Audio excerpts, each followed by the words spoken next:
goat industry in the Philippines. When and how the commodity was introduced to the country?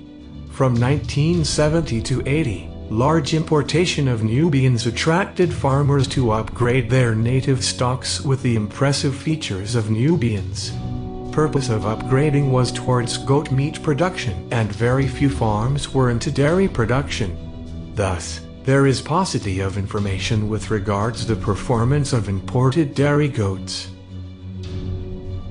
In 2012, the Asian-Australasian Dairy Goat Network (ADN) was established to serve all stakeholders including researchers, academicians, policymakers, farmers and investors, and milk and other dairy processors to promote dairy goat farming in Asia-Australasia. It aims to facilitate generation, collection, dissemination and exchange of knowledge, provide technical, institutional and policy support, promote improved and sustainable dairy goat farming in the Asian-Australasian region. Third Biennial Conference in China. DOST National Dairy Goat S&T Program. According to Secretary Mario, goats can turn country into a land of milk in 2 years. The goat that many of us belittle is actually a gold mine. Card. Help ease country's importation of milk. Healthier for babies and senior citizens, being non-allergenic and more digestible. More financially rewarding. Increased milk yield in backyard farms from 45 liters in 90 days to 135 liters in 180 days and 360 liters in 180 days in commercial farms. Increase milk yield to 150% by 2017.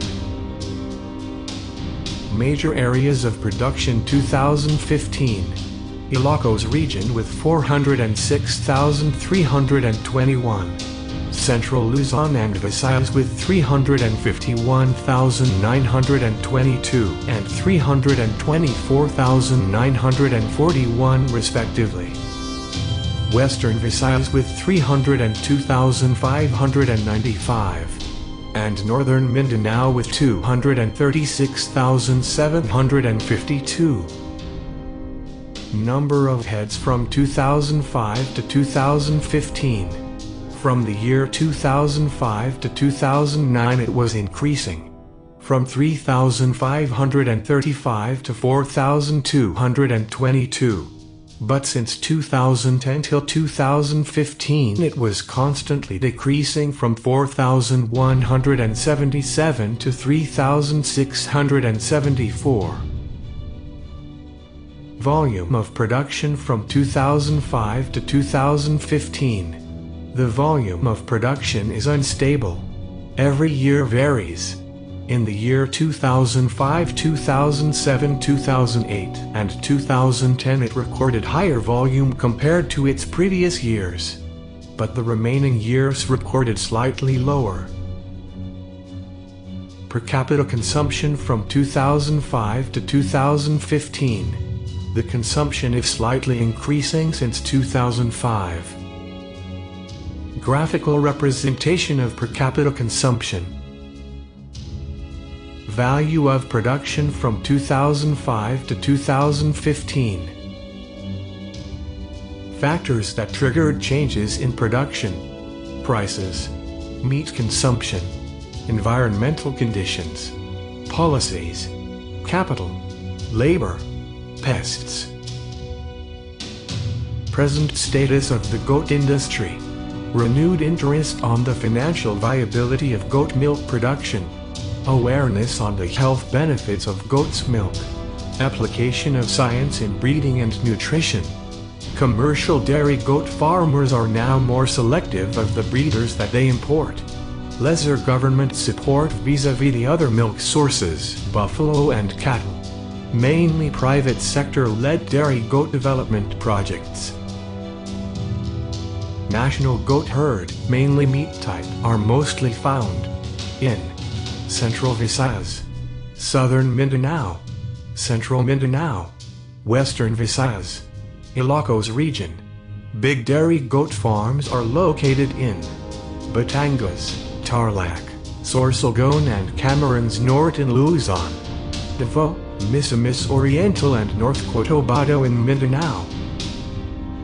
As of 2013, there were 39,069 dairy animals, cattle, buffalo and goats, while the total numbers of the cattle, buffalo, and goats were decreasing.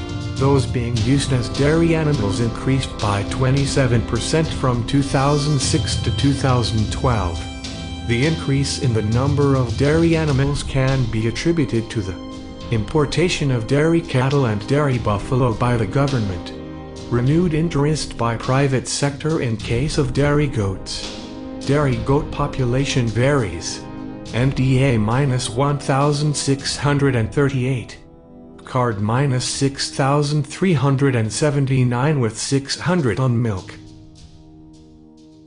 Goat is known as the poor man's cow because children and folks who cannot afford cow milk prefer to drink goat milk.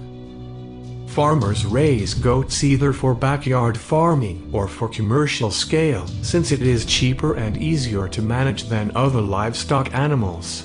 Usually smallhold or backyard farming of goats. Farmers in the uplands usually raise goats, since it is where leguminous forage and fodder crops including grasses abound. Profile of commodity farmers. They had uplifted their family standard and could send their children to school. With the income they gained, the quality of their lives quite improved. They are more aware of the alternative feeds and how they could improve the fertility of the pasture area to have a better grazing management. They practiced the cut and carry system to control the excessive grasses and maintain the appearance of the farm. They constructed shed-type housing to minimize disease and parasitic problems. Benefits of the small farmers from the intervention. They performed deworming to monitor the health and sanitary of their enterprise.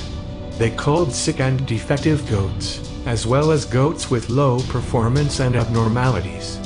Mostly, they used Anglo-Nubian goats, since they are informed that this breed was known for its good performance which they could purchase at the cheapest price. They based their sire to breed on the performance, progeny and through recommendations from the experts. Government programs/policies. Small Ruminant Breeder Farm Accreditation Program. Animal Genetic Resource Improvement and Conservation Program. Animal Genetic Infusion Project. Accelerating the Genetic Resource Improvement Program for Beef Cattle and Small Ruminants, AGRIPS. Goat Production Project for the Accelerated Hunger Mitigation Program, GPPOM. Mutton Development Program, MVP. Caprine Arthritis Encephalitis Control Program. Brucellosis Prevention and Control Program. Philippine Native Animal Development Program, Native Goats. Organic Livestock Program. Technologies. Home-based dairy processing technologies for converting milk into high-value products like cheese and yogurt. Skid steer, for feeding and cleaning needs. Tractor and manure spreader. Leaf blower for cleaning the milking area. Power washer for cleaning. Conclusion. There are big opportunities for goat farming here in the country. There is a big chance for a sudden increase in goat farming in the near future due to the expanding market and advanced technology relate to it. The different government policies and programs help in making a stronger and more stable goat farming techniques that would greatly benefit our farmers. Thank you for listening.